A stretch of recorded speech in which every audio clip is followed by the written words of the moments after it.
In the event of a natural disaster, such as a fire, hurricane, or flood, where you don't have much notice before having to evacuate, what do you like having packed in your trailer?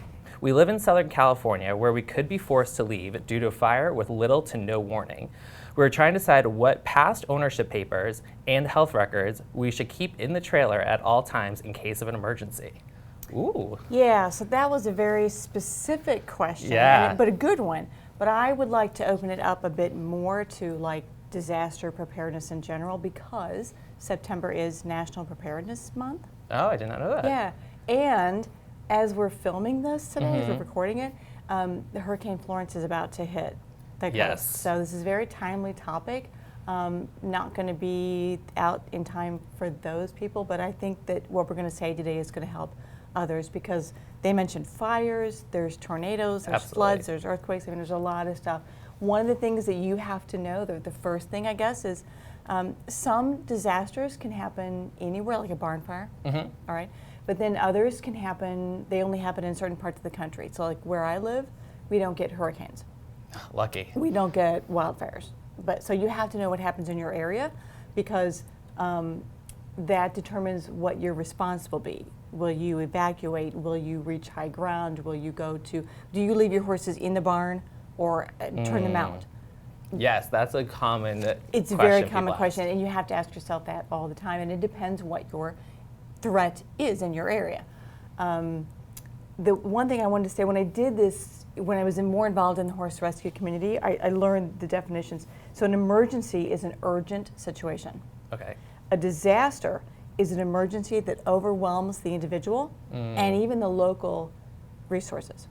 So like your fire department, police. Right, so that's why we call hurricanes disasters, because the whole coast is affected and there are people coming in to help from all over the country. Okay. So that's a disaster, but an emergency is a very local, like one person or one barn building is affected. Yeah, exactly, or that's like an emergency, that. yeah. So the other thing we're going to do at the end of this or at some point is provide you with links to places to go. So I can't cover everything that you need to know for a disaster in this little segment. So we're going to share some links with you, and those are the places I went to get this information, because I wanted to be super timely and accurate and all that. And it's going to be links for horse people, as well as for you yourself. Like ready.gov, have you been? I have not. That's where people go to find out, bring batteries and water and. So clearly I'm not prepared even for my own situation. You're not, yeah. Well, the surveys say that anywhere from 40 to 60% of Americans aren't prepared for disasters. Well, no one wants to think about that. And that's one of the reasons that people sort of procrastinate, is it can't happen to me and all that. So would you recommend going onto these links and maybe like printing out some information just to have on hand? Yes. Okay. Yes. And Red Cross now has an app. Oh. And you pick, they have lots of apps, and you pick the disaster, the threat that's in your area. Okay. So you can choose a hurricane app or a flood app or a wildfire app. And it tells you exactly what to do for each situation. That's super helpful. Yeah, that's Red Cross. So we'll put those links up for you. But just some general things. So it's clear that being responsible for a large animal like a horse is very different from having a dog or a cat. Yes. And you have to plan ahead. And so one of the things that I really wanted to make sure I said today was, for a horse you have to have a trailer. You can't just toss them in your car. And so you have to make sure if you have a trailer, that it's functional, you've kept it maintained and serviced, and also that your truck, your tow vehicle, is gassed up and it's also maintained and serviced. You can't go out to a trailer that's been rotting or rusting and sitting there and you don't even know if it's hitchable, if you have the right connections. You got to practice that stuff. It's got to be in working order, and this is the really important part, your horse has to load. Yes. You can't be facing an emergency, like a mandatory evacuation, and you haven't loaded your horse. He's been on the property for 10 years and never seen the inside of a trailer. Not the time to teach trailer training. No. So it's just like fire drills in schools, right? You practice these things so that if it happens, you're ready. If you don't have a trailer, then this is where you establish a sort of a partner or a buddy system with another barn or even a boarder, and you arrange for, if there's 10 horses on your farm, that there are enough vehicles for all 10 horses to go. You might only get one trip.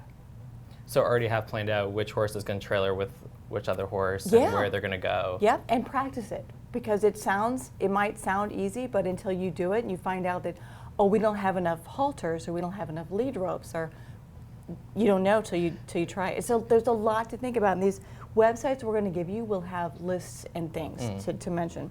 So that one thing you print out in addition to those lists are the evacuation maps. Know where you're going to go. Okay. Because the communication might be down. Your phone might not be working. Electricity power might be out. So with the horse, though, there's only so many places you can take a horse. They're not a dog. They're not a cat. You have to have like another large structure to put them in. Right. And so some of those places are racetracks, fairgrounds, show facilities, equestrian centers, stockyards, or auction places. Get to know your emergency authorities in your area. Okay. So it could be the county sheriff. It could be animal control, humane societies. There's different people who are in charge of what happens in an emergency or disaster.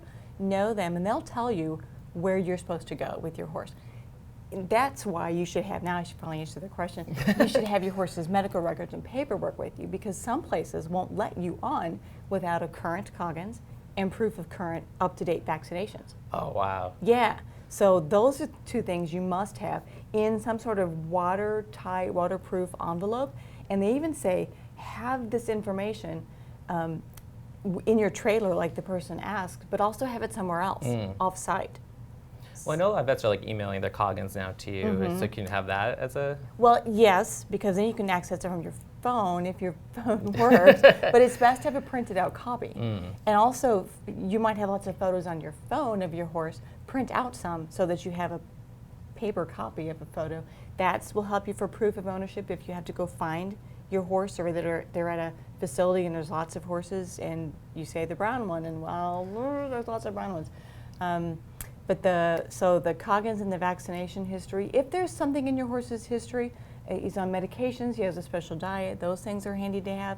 But the proof of ownership, any registration papers or breed registry, that's important to have. And then it comes to identifying your horse. Yeah. 27 brown horses. Oh my gosh. So there are ways to permanently identify. They'd be like microchipping would be phenomenal, right? Oh, that's, yeah, absolutely. Yeah. Tattooing, branding.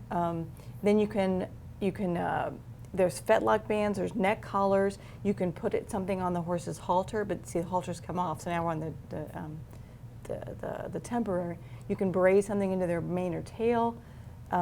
I've seen people take a Sharpie and write numbers on their hooves. That's what I was going to say, but I didn't know if that was. No, it's a thing. And I've also seen the livestock crayon or the paint stick. You put it on like the body of the horse. I've even seen clipping the hair. Here's your tip of the day. Don't put your phone number. Put a phone number for someone out of the area, because your phone might not be working. So if someone finds a horse, they call the number that's on the horse. It doesn't get you because your phone's down, the satellite's down. Got it. So have a backup person. Have a backup person. So lots more tips like this if you go to the websites we give you. I did have a friend also mention once it's a good idea to have like the local firefighters and police come into your barn and get to meet your horses, get to see what your layout of your barn is, have your horses be familiar with another person walking in uniform and things like that. Yeah, they're very scary with their uniforms. They make noises. They don't look like people anymore. And so if one of those guys can load your horse up, you're ready. You're even better. Yeah, that's good.